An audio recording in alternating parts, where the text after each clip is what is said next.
Bonjour à tous, c'est Chloé, je suis ravie de vous retrouver, comme chaque vendredi, dans un nouvel épisode de Cryptalk. Alors aujourd'hui, vous l'avez vu dans le titre, on va parler des stablecoins. Vous savez, ces actifs numériques stables, comme son nom l'indique, adossés à des monnaies ayant cours légal. Alors aujourd'hui, je ne vais pas vous réexpliquer ce qu'est un stablecoin, puisque je l'ai déjà fait dans un précédent podcast. Aujourd'hui, je vais surtout vous expliquer la hype, ce qui est en train de se passer sur ce marché, et surtout pourquoi en 2026, eh bien, tout le monde veut du stablecoin. Allez, installez-vous confortablement, c'est parti.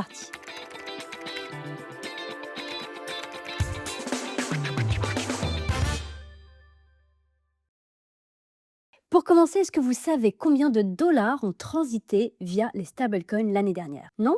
Même pas une petite idée? Eh bien, c'est plus de 33 000 milliards de dollars. Oui, vous avez bien entendu. C'est plus de 20 fois le volume annuel de PayPal et presque 3 fois celui de Visa. Et pourtant, il y a encore 2 ou 3 ans, eh bien, on voyait les stablecoins comme une simple salle d'attente entre deux trades.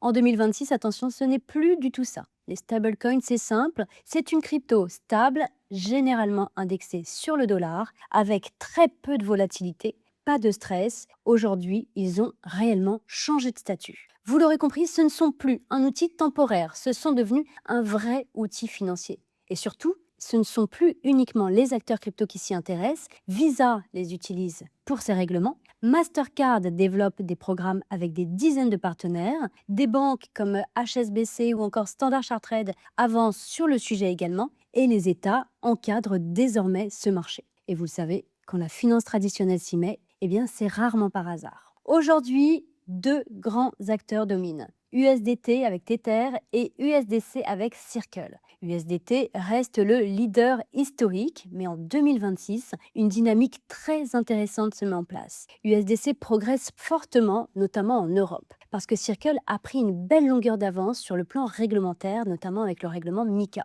Résultat, une adoption croissante par les institutions, une montée en puissance auprès des investisseurs qui cherchent de la sécurité, et ça montre une chose très importante, la réglementation ne freine pas le marché, au contraire, elle le crédibilise. Maintenant, parlons d'un point important, les stablecoins ne servent plus seulement à stocker de la valeur, ils permettent désormais de générer du rendement. Aujourd'hui, vos stablecoins peuvent être utilisés pour faire du lending, de la fourniture de liquidités ou des expositions indirectes à des produits financiers traditionnels. Résultat des courses, des rendements qui peuvent aller jusqu'à 10 voire 11% par an. Et comparer ça à un livret classique, eh bien, vous comprendrez bien que ça n'a rien à voir. Vous voyez, on n'est plus du tout dans la même logique. On passe d'une logique spéculative à une logique beaucoup plus patrimoniale. Et c'est là justement que ça devient ultra intéressant. Parce que ce modèle commence à déranger.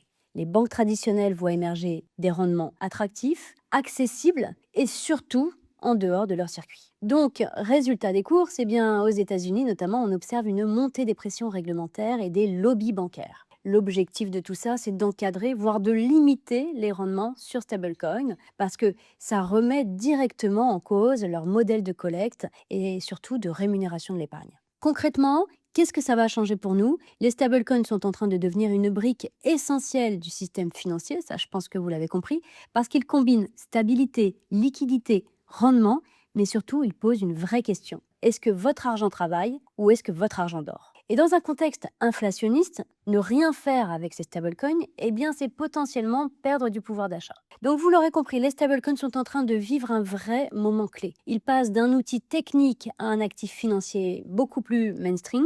Ils attirent les institutions, ils s'intègrent dans la finance et surtout ils redéfinissent la notion de rendement.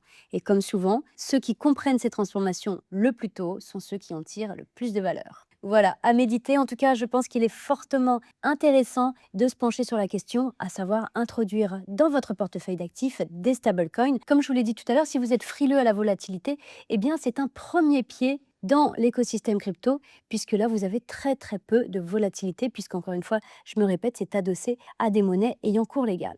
Je vous fais une petite transition rapide, mais c'est exactement dans cette logique que s'inscrit Wiggle. Wiggle, pour rappel, c'est notre service de paiement euro-crypto, dans lequel vous avez notamment nos super coffres, des coffres de rendement, et vous pouvez y retrouver notamment de l'USDC, avec actuellement du rendement jusqu'à 11,2% d'APR. C'est simple, c'est hyper accessible, c'est aligné avec cette nouvelle approche beaucoup plus patrimoniale de la crypto. C'est ouvert à tout le monde, vous avez juste à ouvrir un compte et ça se fait en quelques clics. Pour rejoindre Wiggle, rien de plus simple, wiggle.fr pour avoir plus d'informations et vous pouvez sinon directement télécharger l'application sur les stores iOS ou Android.